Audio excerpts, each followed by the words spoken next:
这欠债的到神器上了，居然还要要挟人。想帮我，我也不需要。嘿，你这人也太过分了！你以为你是谁啊？是县太爷还是土财主啊？我什么都不是，可二位的风餐露宿是我做到的。你以为这个破地方谁非得要来啊？好了，不跟你做口舌之争了，想让我们帮忙也不是不可以。但是你得先叫声好听的，比如姐姐什么的。老婆。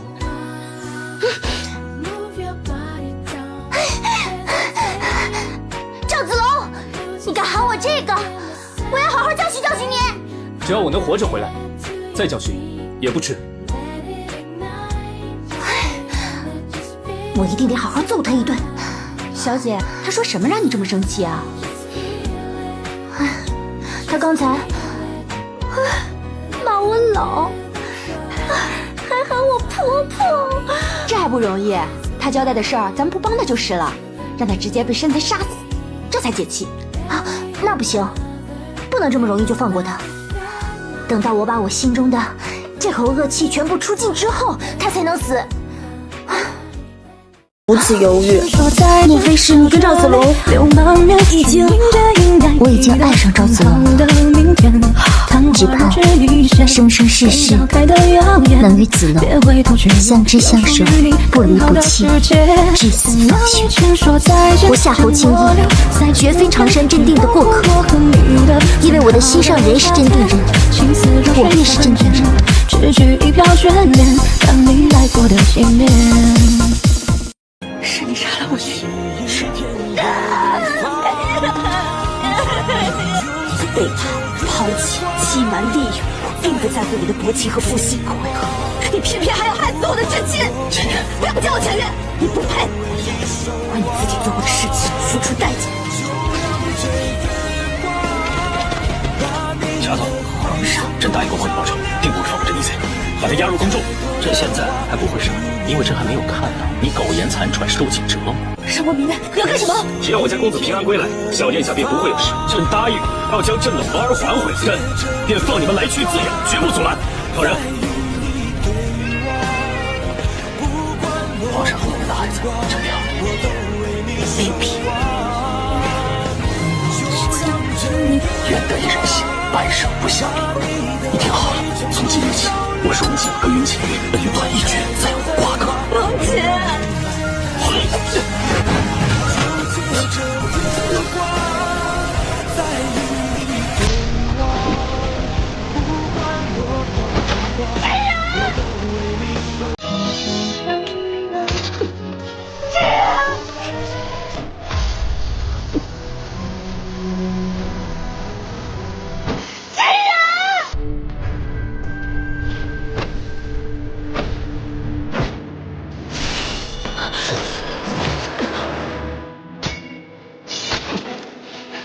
解脱了。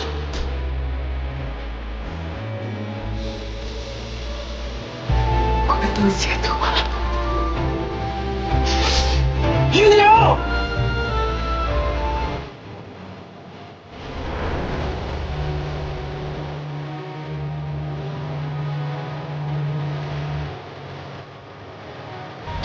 你明知道我们舍不得走，我们舍不得离开。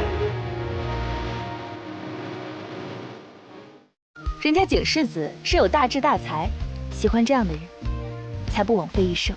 你是谁啊？我是叶天意。是我对不起你。就在你迟到的这2个月，我忘记了我们之前所有的过往，爱上了别人。2个月而已，可是我们有多少年啊？难道我们7年的都不算爱吗？云浅月，你知道吗？我喜欢你比他早得多。你为了他，居然要杀我！三殿下杀我的时候，不也没有动过恻隐之心吗？叶清染深夜带兵直闯寝殿，莫不是要逼宫谋反？四殿下乃是叶氏一族命定的世代暗龙，唯有四殿下登基为帝，叶氏才有百年昌盛的希望。继承人竟然是你，父王可真是用心良苦啊！看来我们都中了荣景的计，一定是他杀了父皇。封锁全城，缉拿叛贼荣景。我对你从未动过真感情，倘若真有什么，也不过是逢场作戏罢了。我为了你，留在一个不属于我的世界，所求不过一片真心。我不相信你会这样对我。小丫头，你就真的忘不了荣景吗？我为你做了那么多，难道你真的都看不见吗？叶景远，你的情深意重，这辈子我还不起了。一将功成万骨枯，即使搭上我的性命，我也会毫不犹豫。我并不觉得天生的百姓该承受我们的愤怒和恨意。不与江山永存，便与山河永继。这是我身为叶氏暗龙的使命。我以我血全叶氏，我会将亏我的、欠我的，统统讨要回来。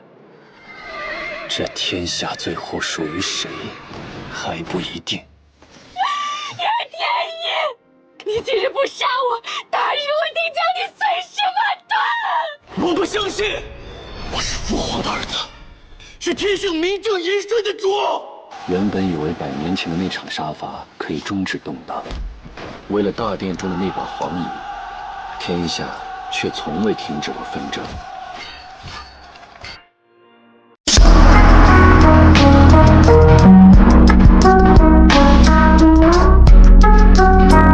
烟雨城外，谁等待，谁离开？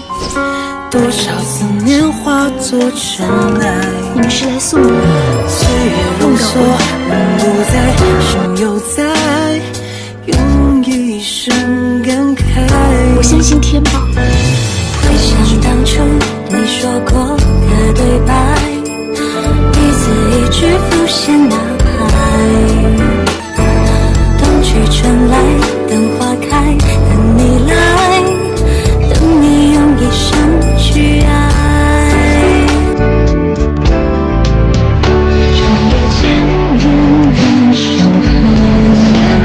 我既已是王妃，那我就做好这个王妃。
买的。哎，姐姐，你要是喜欢的话，就送给你吧。不！王皇后被吓得惊叫连连，慌忙跑回宫中。谁知后脚陶竹就将那个簪子送了过来。看到这个簪子，皇后立刻想起了一段往事。原来多年前，她在父母那里听到自己并不是他们的女儿，而姐姐聪明又漂亮，二老就打算将她嫁到宫里为太子妃。听到这里，妹妹无比嫉妒，于是她将自己最心爱的一个玉簪子送给了姐姐，并把她骗到了郊外，再趁姐姐不备之际，一把就将她推下了悬崖。想到这里，王皇后更加恐惧了。趁夜深人静的时候，她将簪子埋入了御花园中。怎料几日后，簪子又突然出现在她眼前。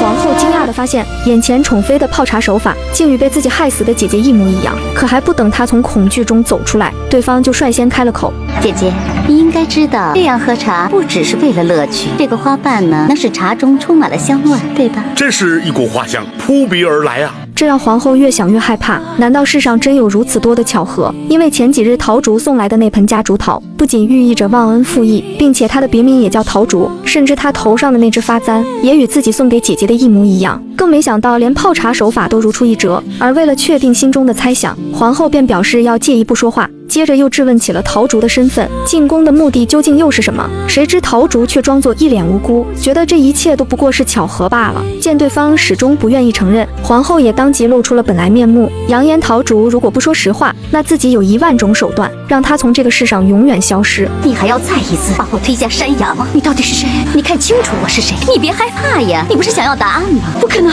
说我是谁，是你逼我的。眼看着陶竹就要复仇成功，谁知殷大人却在此时赶了来，无奈他也只能假装晕倒在地，并让皇后误以为自己这是被冤魂附了身。不曾想他俩之间的对话却刚好被武媚娘的侍女偷听到。由于敌人的敌人就是朋友，武媚娘当即便找到了陶竹，表示要与他联手对付皇后。想到自己一人单打独斗未必就能实现复仇大计，于是陶竹便直接坦白了一切。原本他才是皇后的人选，谁知妹妹为了飞上枝头，竟然将自己推下了万丈悬崖。好在有位得道高人救了自己，并且还给了她一张绝美的脸。妹妹劫后重生，日后必有后福。我不要什么福分，我就是想要把原本属于我的东西还给我。而武媚娘为了助她一臂之力，便特意出了个绝妙的主意：如果将夹竹桃的枝条拿去烧，其烟雾便能产生更恐怖的幻觉。因为自从皇后回去之后，她就开始变得疑神疑鬼，坚信姐姐的冤魂附在了陶竹身上。尽管袁天罡安慰道这一切都是巧合罢了，可皇后心中仍然充满了恐惧，甚至整宿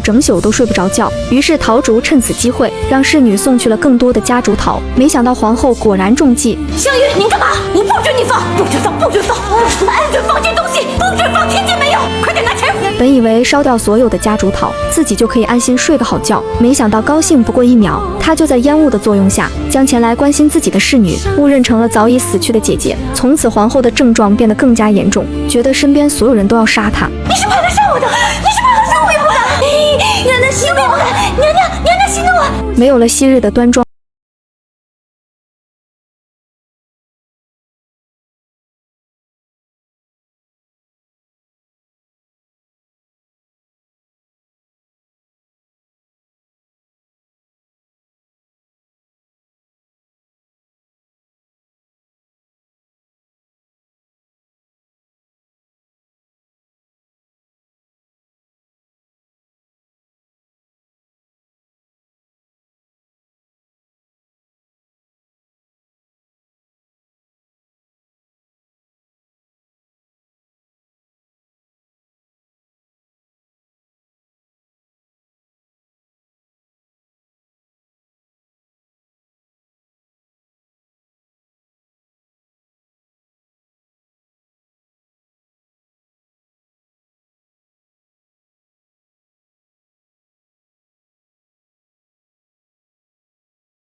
吃下一粒丹药后恢复了神智。皇上毁了我董小宛，还要董小宛向皇上道歉吗？小宛居然相信一个皇帝对一个歌女的爱。你不想跟朕在一起了？好，你会正的吗？宠妃为了激怒皇上废掉自己妃位，故意称他给自己的宠爱都是假的。皇上一怒之下直接给了小婉一巴掌，却不知美人心中有苦说不出。小婉自从被封妃之后就处处受到排挤，为了跟嫔妃们和睦相处，他亲自抄写了100首唐诗送给三阿哥做礼物。怎料三阿哥玄烨刚看一会便因中毒昏迷不醒。太后认定董小婉是要谋害皇子，可小婉却觉得十分冤枉。三阿哥的诗本确实是本宫送的，可本宫想问敖大人，本宫为何要毒害三阿哥呢？恕奴才斗胆，妄测一下娘娘，您为何毒害三阿哥？你很清楚，只要杀了三阿哥，娘娘生子必立为储君，宫中便无人能与娘娘抗衡。欲加之罪，何患无辞？为了逼董小婉说出真相，太后命刘光彩、鳌拜还有苏娜等人轮流对董小婉进行审问，让她日夜不得休息，相信她总有一句话会露出马脚。怎料6日下来，董小婉依然不肯认罪，孝庄只好亲自去敲打她。过2天就是议政会议要交旗印的日，但议政会议交旗印的前提是废除你这个汉女的妃位。你不认罪呢，皇帝就绝不废妃；皇帝不废妃，议政大臣就拒绝交出旗印。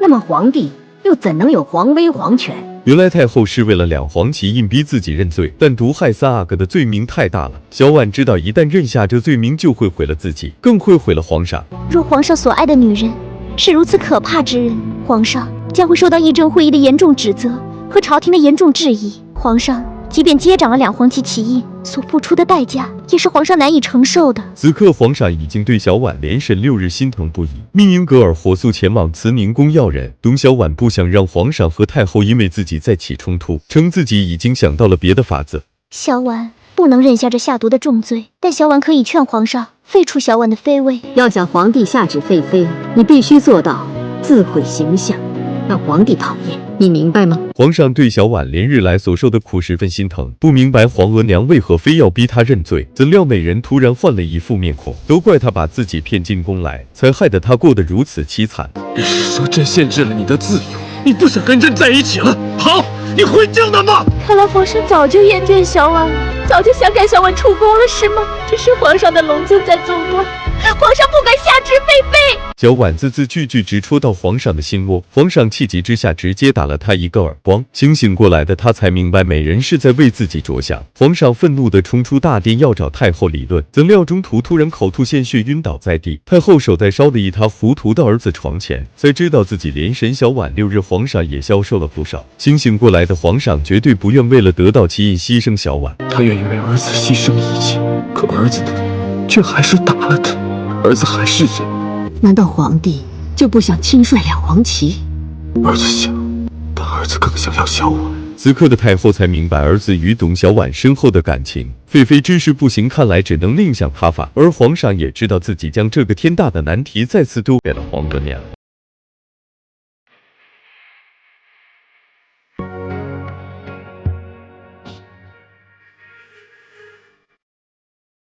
皇上没想到自己刚离宫1天，王后就跟众嫔妃联起手来欺负他最爱的女人，10大板子加上1盆刺骨的凉水，差点害得小婉性命不保。幸亏皇太后及时出面，才保住她一条命。皇上知道后要连夜找他们算账，首先是带头去找小婉麻烦的兰贵妃。你何来如此大的胆量，要去刑罚朕最爱的女人？臣妾怎么会有那胆子？皇后娘娘有口谕传给臣妾，让臣妾一定要责打董小婉，让她知道宫中的厉害。整件事情都是皇后娘娘亲自安排和指挥的。兰贵妃巧言善辩，把所有罪过都推在皇后身上。皇上决定分别把她和皇后分开审问，势必要将事情查个水落石出。皇后知道兰贵妃想把事情赖在自己头上，她叮嘱自己的侍女嫔儿，不论任何人问起，都要说自己当日并没有传什么口谕。等到事情过去后，本宫便要重重赏你。本宫要提升你为大理，让你也做个主子。奴婢叩谢皇后娘娘。皇后紧接着在皇上面前大喊冤枉，一口咬定是兰贵妃故意设局来陷害自己。怎料皇上压根不相信她说的话，臣妾真的是冤枉的。若皇上非要把这个可怕的罪名强加给臣妾，臣妾只好到皇额娘那里去喊冤了。你别动不动就把皇额娘搬出来，朕不怕，朕不吃这套。这件事情朕一定会查明真相，有关人等一个都跑不掉。臣妾的贴身侍女平儿当时也在场，皇上可以问问平儿当时是何情形。接下来最关键的证人就落在平儿身上，皇上派最有经验的刘光才去审问她。平儿本来一口咬定皇后没下过什么考虑，但架不住刘光才一再的恐吓。这是万岁爷亲审的案子，你若说了实话，可以保住你的性命，也可保你20几口家人的性命。欺君之罪，那可是要株连九族的。平儿听到此事会连累到家人，立即迫不及待地写下了供词，而他所写口供和兰贵妃所讲的经过一字不差。得知真相的皇上彻底怒了，皇后知道自己后位算是保不住了，纯笨地把自己所做的恶事全部说了出来。后宫所有可怕吓人的事都是本宫做的。皇上知道果真为何会小产吗？果真并非是因为风寒闹肚子将孩子弄没了，而是因为那几只毒蝴蝶。那几只毒蝴蝶是臣妾一手做出来的。皇后此话一出，皇上便决意废除她的后位。皇后不由得哭诉起自己入宫6年来的委屈。我知道你一直想废掉我这个皇后，令新后。自大婚那日起，这6年你从来都没有爱过我，从来没有。灵珠要成为新后了，索尔呢还告诉你，若灵珠成为新后，他定会让你毛骨悚然，毛骨悚然的。此刻真正陷害董小宛的兰贵妃灵珠已完全洗脱嫌疑，成为了皇上另立新后的最佳人选。她本来以为自己胜券在握，但董小宛最清楚此人的心狠手辣。那日在南苑，小婉和兰贵妃娘娘是眼对眼、面对面较量过的。小婉觉得那个灵珠是小婉见过最为凶险、最为狠毒的女人，她是真心想赶小婉出宫了。听到美人这么一说，皇上又重新思量起了新后人选，而兰贵妃也没想到，宠妃仅凭一句话就让自己丢掉了后位。臣妾以后永远都不会转。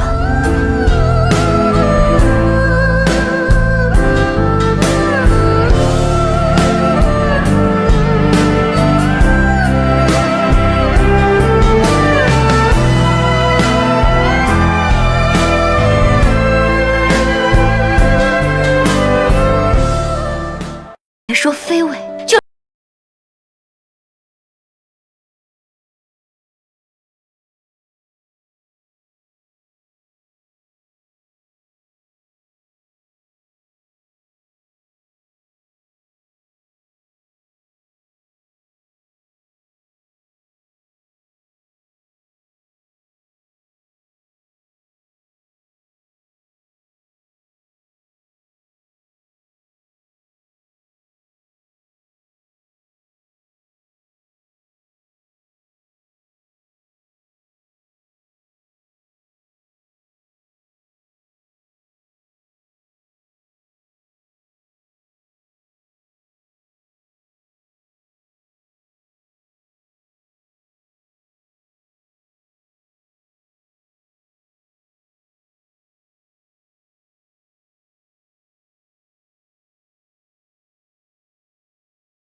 薛氏送给我的。张碧涵私自勾结外臣犯了宫规，可他对此毫不在意，只说赵祯之前答应过他，只要他不害人不挑衅皇后，做什么都可以。反问赵祯是不是反悔，张碧涵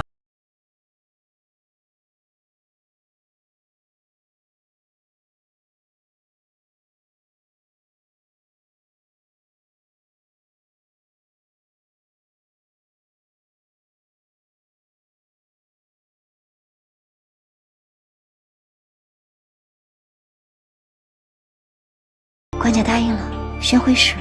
官家，我想起有些事今日得处置了。张碧涵一再请求让自己伯父做2品的宣徽使，赵祯拗不过便答应了他，却因为他一次次无理取闹寒了心。第2天便是赵祯的生辰，他一大早就带着皇后和公主一起出宫了。不知情的张碧涵带着礼物来到福宁殿找他，没想到扑了个空。张碧涵失落的回到了宁。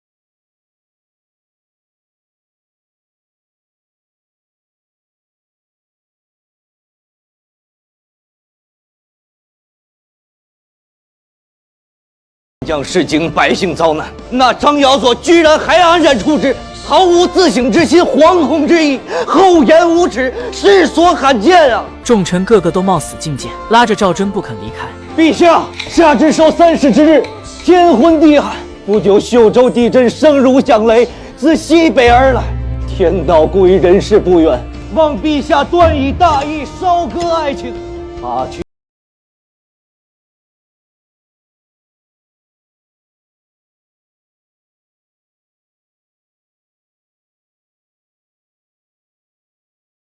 韩也很快走到了生命的尽头。贵妃身子好些了，官家一会儿见到贵妃，今年能来贺寿，定然比收到什么寿礼都要开心。娘娘果然会讲话。其实痛失三女的张碧涵如今已经油尽灯枯，她预料到自己大限将至，今日穿这身就是想最后一次试探赵祯，想让所有人都看到她对自己独一份的宠爱。赵祯不喜欢看她僭越皇后，但见她身体不适也不予计较。宴席进行到一半，赵祯也没有再搭理张碧涵，只是一个劲与皇后一直把酒言欢。张碧涵突然感觉身体不适，便要提前离席。张碧涵努力地控制着自己情绪，虽然对赵祯有万般不舍，却不得不与他道别了。走到半路，突然让人停下来，想尽情地享受生命的最后一刻。贵妃，贵妃，跟过来，贵妃。张碧涵在大雨中开心的翩翩起舞，她一生为爱痴狂，从小时候就开始喜欢赵祯。张碧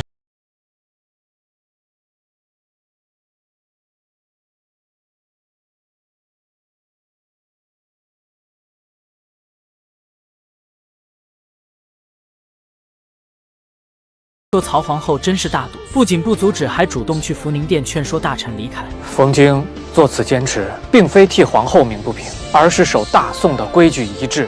追封，若我这个尚在世的皇后能安然接受，真的会影响朝廷政策，百姓安宁吗？既然人非草木，吾以为圣人制定的规矩礼仪，不是为了杀灭人情，其实是为了守护人情啊。冯京听了这番话顿悟，自觉惭愧，默默离开了。不哭不哭，您今儿的妆很美，可别哭坏了。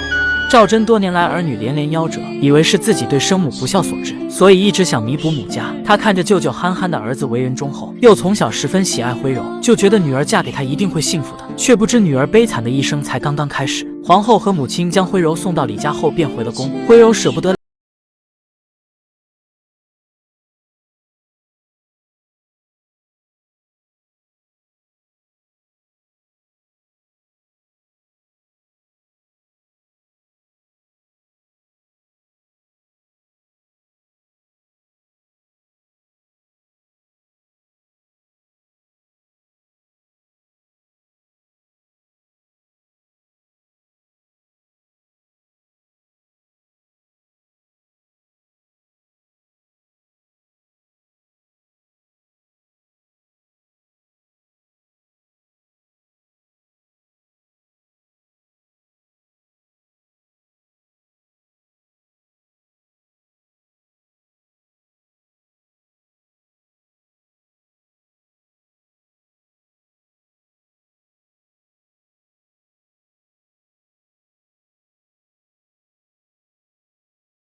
嫡出的长子少过什么呀？我什么没给你争来，我连公主都给你娶回家了，可是你竟然吓得不敢碰，还连带着你娘一起跟着受辱。我不是不敢，我是怕徽柔不高兴。公主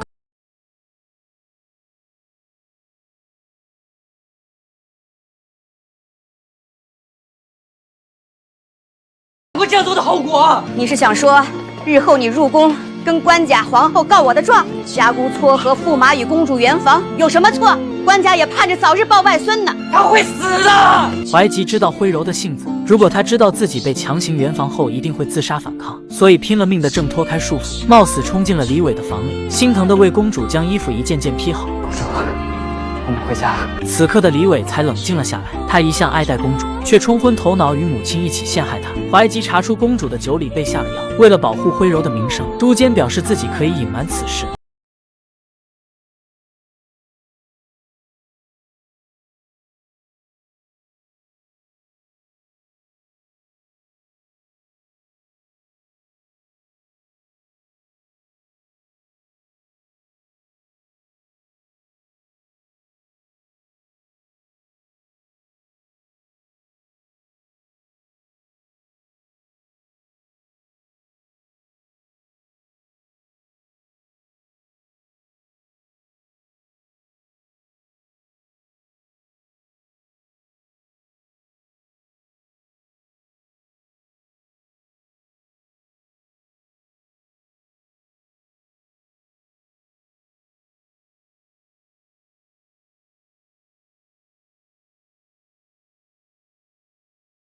突然带着李伟闯进了怀吉的屋里，痛骂他与一个宦官不清不楚，说着便让李伟押走怀吉。徽柔为了保护怀吉和杨氏打了起来，李伟见他动手打自己的母亲，再也压不住心里的怒火。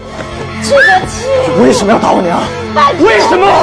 骑到他的脖子上作威作福，现如今，连你亲娘都敢打。徽柔哪里受过这样的委屈，连夜跑回宫要找他的爹爹娘娘。公主，现在宫城中门已经关闭，我要回宫。下雨了，不如等到明日天亮再。我要出去，我不要被困在这里。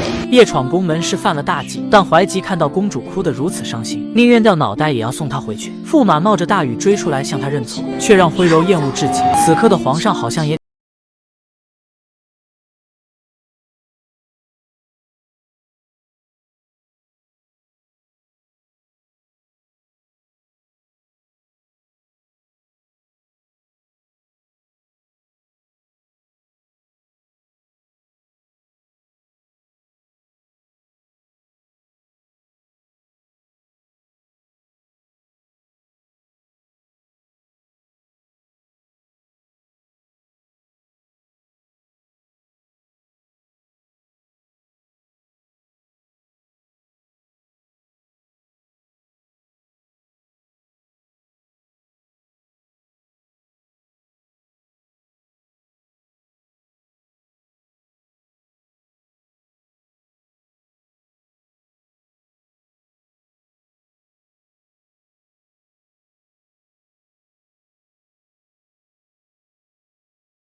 求官家，你凭什么这么霸道？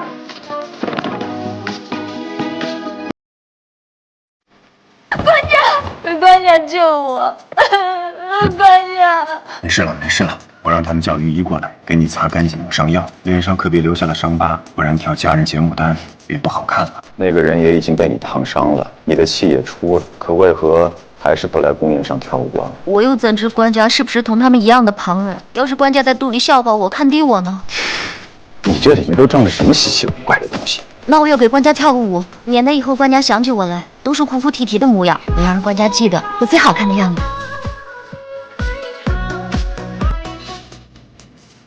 官家，你好不容易才过来一趟，怎么也不让人先说一声？现在只能凑合给你煮碗酱面条吃。我不是3日前刚刚来过吗？3日前你走了半个时辰就走，而且3日以前又怎么够？你现在怀着孩子，不能劳累，陪我说说话就好。娘子，你也别太伤心了，幼吾一定会好起来的。官家到了。